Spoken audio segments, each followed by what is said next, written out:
Hi everyone, I'm Miss Mary Beth, and I'm the Youth Services Librarian at Ingalls Memorial Library here in Ringe. And I'm here today for Armchair Adventures, our series where every day I read a couple of chapters of a book to you, and eventually we finish the whole book. And today's an exciting day because today is the day we finish a book! Our very first book, and the one we've been reading, is The Wizard of Oz by L. Frank Baum. And we're almost done. This is the story of Dorothy from Kansas, who's in the land of Oz, and she meets the Scarecrow and the Tin Woodman and the Cowardly Lion, and they all go on a lot of adventures, right? Well, they first go to the Emerald City to meet Oz, the Great and Powerful, so that he can grant them their wishes. Dorothy wants to go home, and the Scarecrow wants some brains, and the Tin Woodman wants a heart, and the Cowardly Lion wants some courage. So then, to get all of those things, they have to kill the Wicked Witch of the West. The Wicked Witch of the West. So they do, right? Dorothy does it, kind of on accident. She takes a bucket of water and splashes it on the witch, and then the witch melts. It worked out pretty well. So then, they go back to the wizard. The Oz, the Great and Powerful, tells them he's not actually a wizard, right? He kind of tricked everybody in the land of Oz. He built this great Emerald City, and he was a nice ruler, but he was just a regular man from Nebraska. So he gives the three friends, the Scarecrow, the Lion, and the Tin Woodman, all the things that they want. But I think they already had those things, right? The Scarecrow was already very smart. He was really helpful in getting them out of all those dangerous situations. The Tin Woodman was very kind. He didn't even want to step on bugs. He cried a lot. He had a nice heart. And the Cowardly Lion was very brave too. He protected all of his friends. The one that the wizard couldn't really help super well was Dorothy, because he couldn't figure out how to get her home. He ended up building the hot air balloon, right? Thinking that the two of them, the Oz and Dorothy, could go back to Kansas and Nebraska. But what happened? Do you remember? The hot air balloon left without Dorothy! It went up too fast and Dorothy didn't get on in time. So, now she's going on another adventure. She and her three friends went to go find Glinda, the Good Witch, because Glinda lives on the edge of the desert, and Dorothy has to cross the desert to get back to Kansas. So they're hoping that Glinda can give her advice on how to get home. And to get there, they've traveled a little bit. They passed the trees that grabbed them. Their branches moved and held on to them, so that was kind of scary. And then the friends also passed through the land of the China people, who were these little tiny people made of china. So they were a little fragile. So the four friends had to be very careful when they walked through the land. But they had just got through the land of the China people, and that was where we ended. So now we're up to chapter 21. The Lion becomes the King of Beasts. After climbing down from the China wall, the travelers found themselves in a disagreeable country, full of bogs and marshes and covered with tall, rank grass. It was difficult to walk without falling into muddy holes, for the grass was so thick that it hid them from sight. However, by carefully picking their way, they got safely along until they reached solid ground. But here, the country seemed wilder than ever, and after a long and tiresome walk through the underbrush, they entered another forest, where the trees were bigger and older than any they had ever seen. "This forest is perfectly delightful," declared the Lion, looking around him with joy. "Never have I seen a more beautiful place." "It seems gloomy," said the Scarecrow. "Not a bit," answered the Lion. "I should like to live here all my life. See how soft the dried leaves are under your feet, and how rich and green the moss is that clings to those old trees. Surely no wilder beast could wish a pleasanter home." "Perhaps there are wild beasts in this forest now," said Dorothy. "I suppose there are," returned the Lion, "but I do not see any of them about." They walked through the forest until it became too dark to go any further. Dorothy and Toto and the Lion lay down to sleep, while the Woodman and the Scarecrow kept watch over them as usual. When morning came, they started again. Before they had gone far, they heard a low rumble, as of the growling of many wild animals. Toto whimpered a little, but none of the others was frightened, and they kept along the well-trodden path until they came to an opening in the wood, in which there were gathered hundreds of beasts of every variety. There were tigers and elephants and bears and wolves and foxes and all the others in the natural history, and for a moment Dorothy was afraid. But the lion explained that the animals were holding a meeting, and he judged by their snarling and growling that they were in great trouble. As he spoke, several of the beasts caught sight of him, and at once the great assemblage hushed as if by magic. The biggest of the tigers came up to the lion and bowed, saying, "Welcome, O King of Beasts! You have come in good time to fight our enemy and bring peace to all the animals of the forest once more." "What is your trouble?" asked the lion. "We are all threatened," answered the tiger, "by a fierce enemy which has lately come into this forest. It is a most tremendous monster, like a great spider, with a body as big as an elephant and legs as long as a tree trunk. It has 8 of these long legs, and as the monster crawls through the forest, he seizes an animal with a leg and drags it to his mouth, where he eats it like a spider does a fly. Not one of us is safe while this fierce creature is alive, and we had called a meeting to decide how to take care of ourselves when you came among us." The lion thought for a moment. "Are there any other lions in this forest?" he asked. "No, there were some, but the monster has eaten them all. And besides, they were none of them nearly so large and brave as you. If I put an end to your enemy, will you bow down to me and obey me as king of the forest?" inquired the lion. "We will do that gladly," returned the tiger, and all the other beasts roared with a mighty roar. "We will!" "Where is this great spider of yours now?" said the lion. "Yonder, among the oak trees," answered the tiger, pointing with his forefoot. "Take good care of these friends of mine," said the lion, "and I will go at once to fight the monster." He bade his comrades goodbye and marched proudly away to do battle with the enemy.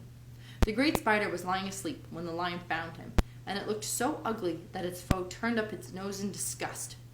Its legs were quite as long as the tiger had said, and its body was covered with coarse black hair. It had a great mouth with a row of sharp teeth a foot long, but its head was joined to the pudgy body by a neck as slender as a wasp's waist. This gave the lion a hint of the best way to attack the creature, and as he knew it was easier to fight it asleep than awake, he gave a great spring and landed directly upon the monster's back. Then, with one blow of his heavy paw, all armed with sharp claws, he knocked the spider's head from its body. Jumping down, he watched it until the long legs stopped wiggling, when he knew it was quite dead. Oh my gosh, that was very brave. The lion went back to the opening where the beasts of the forest were waiting for him and said proudly, "You need fear your enemy no longer." Then the beasts bowed down to the lion as their king, and he promised to come back and rule over them as soon as Dorothy was safely on her way to Kansas. And that is the end of chapter 21. The lion became the king of the forest. Good job, him. Chapter 22 is called The Country of the Quadlings. The 4 travelers passed through the rest of the forest in safety, and when they came out from its gloom, they saw before them a steep hill, covered from top to bottom with great pieces of rock. "That will be a hard climb," said the Scarecrow, "but we must get over the hill, nevertheless." So he led the way, and the others followed. They had nearly reached the first rock when they heard a rough voice cry out, "Keep back!"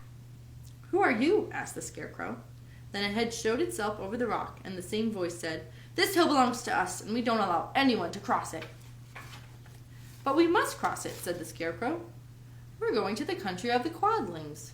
"But you shall not," replied the voice, and there stepped from behind the rock the strangest man the travelers had ever seen. He was quite short and stout, and had a big head, which was flat at the top and supported by a thick neck full of wrinkles. But he had no arms at all, and, seeing this, the Scarecrow did not fear that so helpless a creature could prevent them from climbing the hill. So he said, "I am sorry not to do as you wish, but we must pass over your hill whether you like it or not." And he walked boldly forward. As quick as lightning, the man's head shot forward, and his neck stretched out until the top of the head, where it was flat, struck the Scarecrow in the middle and sent him tumbling over and over down the hill. Almost as quickly as it came, the head went back to the body, and the man laughed harshly as he said, "It isn't as easy as you think." A chorus of boisterous laughter came from the other rocks, and Dorothy saw hundreds of the armless hammerheads upon the hillside, one behind every rock. And here's a picture of them so you know what they look like. There he is. No arms and a very long squashed up neck. And then the Scarecrow fell.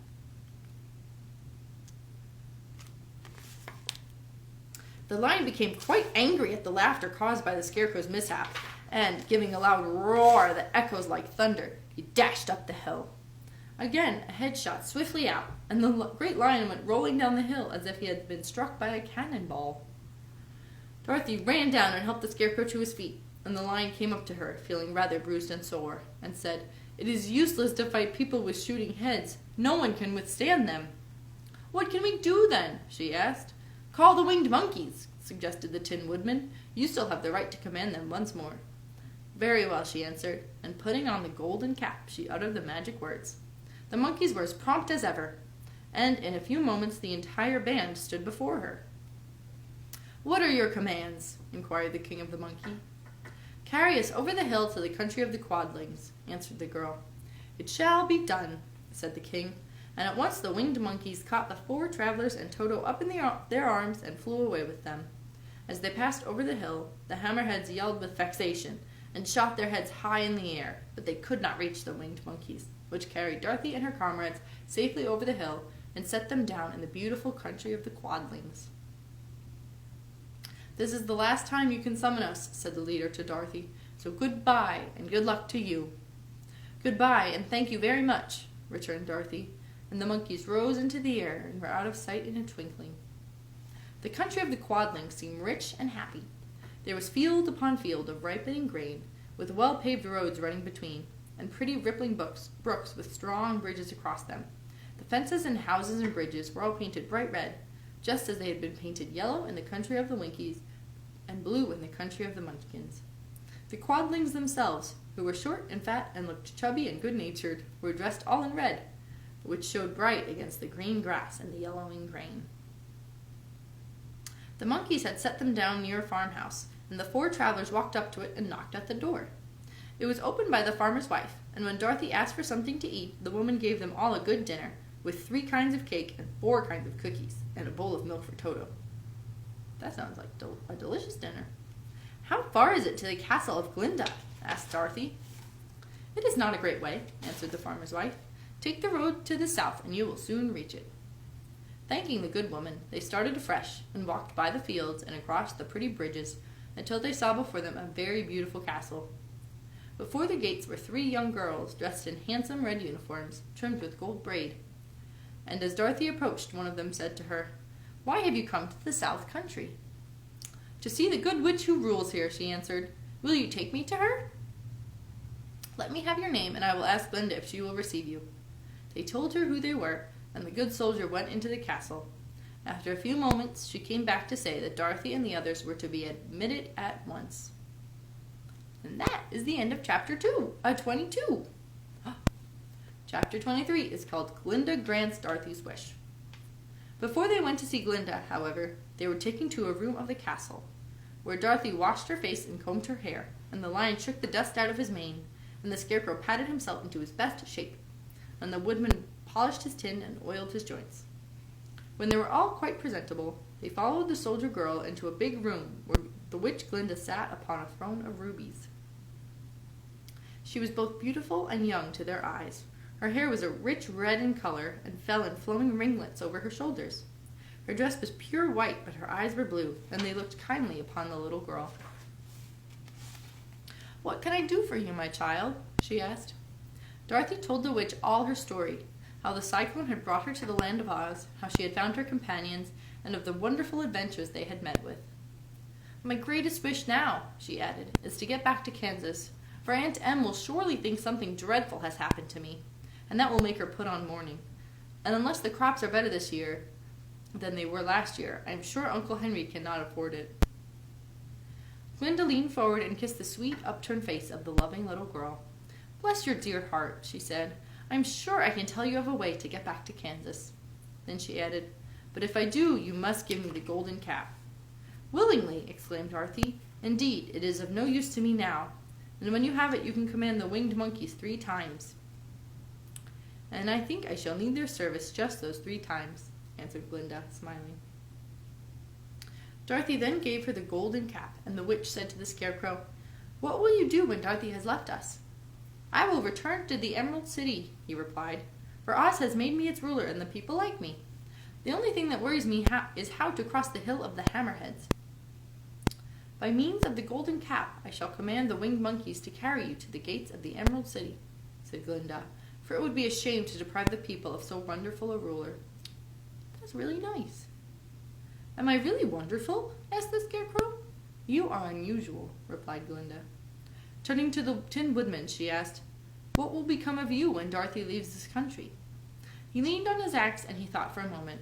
Then he said, the Winkies were very kind to me and wanted me to rule over them after the Wicked Witch died. I am fond of the Winkies, and if I could get back to them again, to the country of the West, I should like nothing better than to rule over them forever. My second command to the winged monkeys, said Glinda, will be that they carry you safely to the land of the Winkies. Your brain may not be so large to look at those as those of the Scarecrow, but you are really brighter than he is when you are well polished, and I am sure you will rule the Winkies wisely and well. Then the witch looked at the big shaggy lion and said, when Dorothy has returned to her home, what will become of you? Over the hill of the Hammerheads, he answered, lies a grand old forest, and all the beasts that live there have made me their king. If I could only get back to this forest, I would pass my life very happily there. My third command of the winged monkeys, said Glinda, shall be to carry you to your forest. Then, having used up the powers of the golden cap, I shall give it to the king of the monkeys, that he and his band may thereafter be free forevermore.